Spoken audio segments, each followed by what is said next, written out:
ये देखिएगा कि दुनिया में जब किसी का भी कोई बड़ा व्यक्तित्व निखर के आया है, जिसको दुनिया एक तरह से अमरता की श्रेणी में लाती या महानतम श्रेणी में खड़ा करते हैं, उसका कभी न कभी उज्जैन से संबंध आया ही होगा।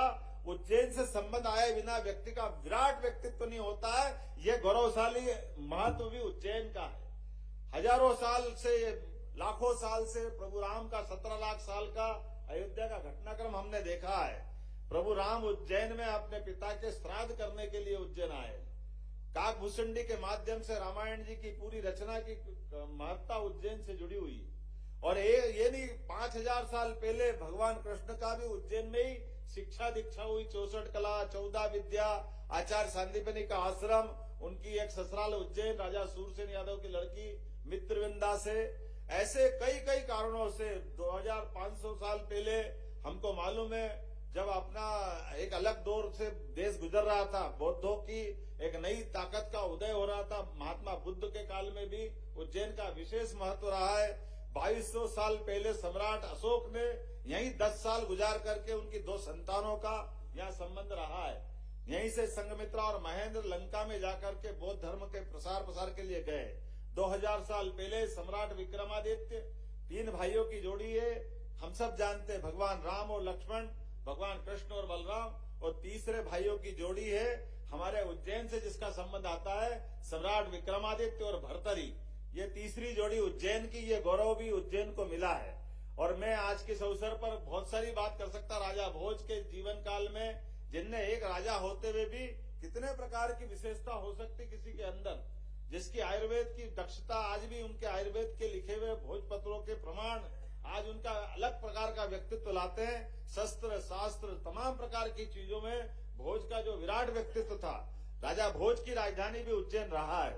और मैं ये हमारी उज्जैन की रचना, भाई साहब, आपको पृथ्वी को समझना हो तो आप उज्जैन को समझ लो, तो हमारी पृथ्वी का लघु रूप ध्यान में आ जाएगा।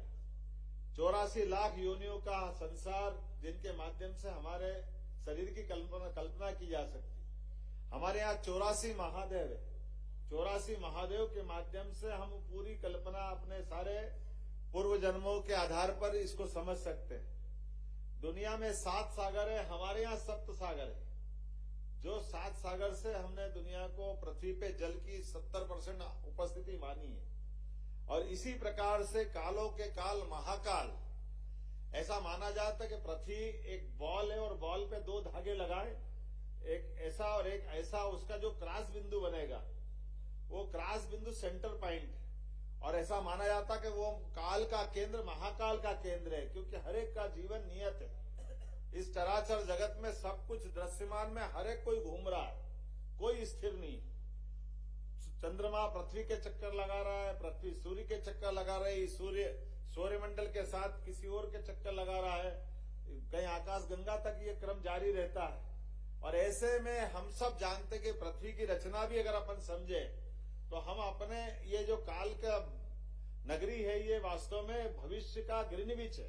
300 साल पहले तक दुनिया में समय की शुद्धता की गणना कहीं से अगर होती थी तो उज्जैन से होती थी। ये उसका सेंटर पॉइंट है।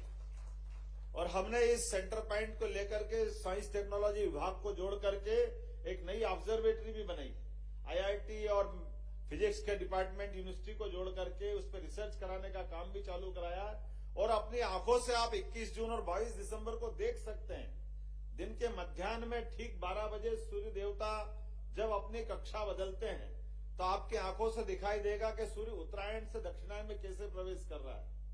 जब ऐसा कहते हैं कि एक समय ऐसा आता कि जब छाया भी आपका साया भी आपका साथ छोड़ देता, वो पॉइंट अगर देखना तो वो अपने उज्जैन से हमको दिखाई देता है।